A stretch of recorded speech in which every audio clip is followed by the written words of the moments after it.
अगर आप एक वाहन चालक हैं तो आपको यह बात जानना बहुत ज़रूरी है। जी हाँ, हम बात कर रहे हैं भारत के लाइसेंस से किन किन देशों में आप गाड़ी चला सकते हैं।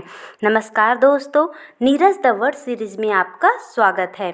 फैक्ट नंबर 1, आखिर भारत के लाइसेंस से किन किन देशों में गाड़ी चला सकते हैं। इंडिया में चाहे 2 व्हीलर्स हो या 4 व्हीलर्स एंड कमर्शियल व्हीकल आदि को चलाने के लिए ड्राइविंग लाइसेंस की ज़रूरत पड़ती है।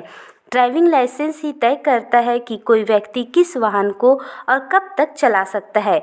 तो आइए जानते हैं वह देश कौन कौन सा है जहां आप भारत के ड्राइविंग लाइसेंस से गाड़ियां चला सकते हैं। सबसे पहला है ऑस्ट्रेलिया। इंडिया और ऑस्ट्रेलिया में ड्राइविंग सड़क के बाईं ओर की जाती है।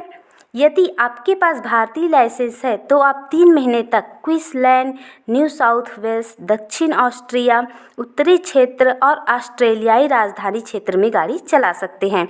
यहाँ इंटरनेशनल ड्राइविंग लाइसेंस की भी ज़रूरत होती है। दूसरा है अमेरिका। हमारे इंडिया में गाड़ियाँ बाईं तरफ चलाई जाती है, जबकि इसके जस्ट अपोजिट अमेरिका में गाड़ियाँ सड़क के दाईं ओर चलाया जाता है। यदि आपके पास ड्राइविंग लाइसेंस है तो आप अमेरिका में पूरे साल कहीं भी गाड़ी चला सकते हैं, पर ड्राइविंग लाइसेंस आपके पास इंग्लिश लैंग्वेज में होना बहुत ज़रूरी है। यदि ऐसा नहीं है तो आपको इंटरनेशनल ड्राइविंग परमिट के साथ साथ फॉर्म फर्स्ट 94 की कॉपी भी अपने साथ रखना पड़ेगा। फॉर्म फर्स्ट 94 में आपके अमेरिका आने का डेट लिखा होता है, जो कि बहुत ही आवश्यक है। अब तो आप जान ही गए होंगे कि इंडिया का ड्राइविंग लाइसेंस कितना पावरफुल है। इसके हेल्प से आप न कि अपने देश में बल्कि विदेशों में भी सफ़र का आनंद ले सकते हैं, वो भी स्वयं ड्राइविंग करके। फैक्ट नंबर 2, रेलवे ट्रैक के बीच पत्थर क्यों बिछाए जाते हैं। इंडियन रेलवे हर दिन लगभग 2.5 करोड़ यात्रियों को उनके गंतव्य स्थान तक पहुंचाती है। इंडियन रेलवे के पास आकार के हिसाब से दुनिया का चौथा सबसे बड़ा रेलवे नेटवर्क है। आप लोगों ने देखा होगा रेल की पटरियों के बीच छोटे छोटे पत्थर बिछे होते हैं।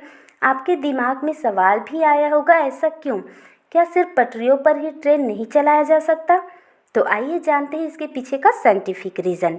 शुरुआती दौर रेलवे ट्रैक का निर्माण स्टील और लकड़ी के पटरी की हेल्प से किया जाता था, लेकिन वर्तमान में लकड़ी के पटरी के जगह सीमेंट के आयताकार सिल्लियों का प्रयोग किया जाता है, जिसे हम स्लीपर्स कहते हैं।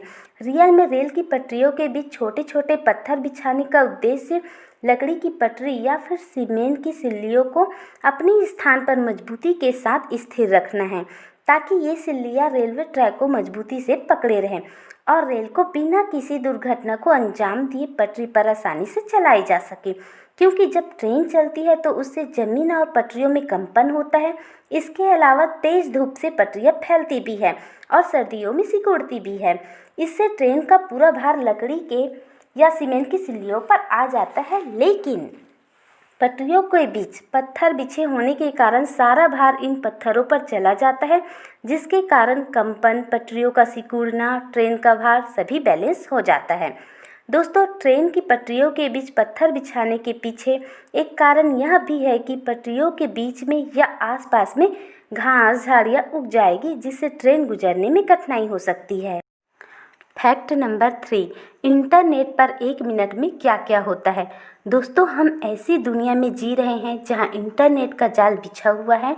बच्चा बच्चा मोबाइल, टेलीविज़न, कंप्यूटर से जुड़ा है। अब दुनिया के प्रत्येक क्षेत्र की जानकारी एक छोटे से स्मार्ट मोबाइल फ़ोन से लिया जा सकता है। संयुक्त राज्य अमेरिका के जनगणना ब्यूरो के अनुसार दुनिया की कुल आबादी 2020 में 7.531 अरब तक पहुंच गई और 34 करोड़ 30 लाख लोगों तक इंटरनेट की पहुंच हो गई है। आज की दुनिया में 3.8 बिलियन मोबाइल फ़ोन यूज़र हैं। तो क्या आपने कभी सोचा है दुनिया में 1 मिनट में इंटरनेट पर कितनी गतिविधियां होती हैं? तो आइए जानते हैं। सबसे पहले फेसबुक पर 1 मिनट में 10 लाख लोग लॉगिन कर रहे हैं। प्रत्येक मिनट में यूट्यूब पर 45 लाख वीडियो देखे जाते हैं। हर मिनट में गूगल प्ले स्टोर पर 3,90,000 एप्लीकेशन डाउनलोड किए जाते हैं और हर मिनट इंस्टाग्राम पर 3,47,000 फ़ोटो अपलोड किए जाते हैं। ये सभी आंकड़े 2019 तक की हैं। दोस्तों, ये थी 1 मिनट में इंटरनेट पर होने वाली गतिविधियों की जानकारी। इसमें कोई शक नहीं है कि हम सूचना प्रौद्योगिकी क्रांति की दुनिया में रह रहे हैं।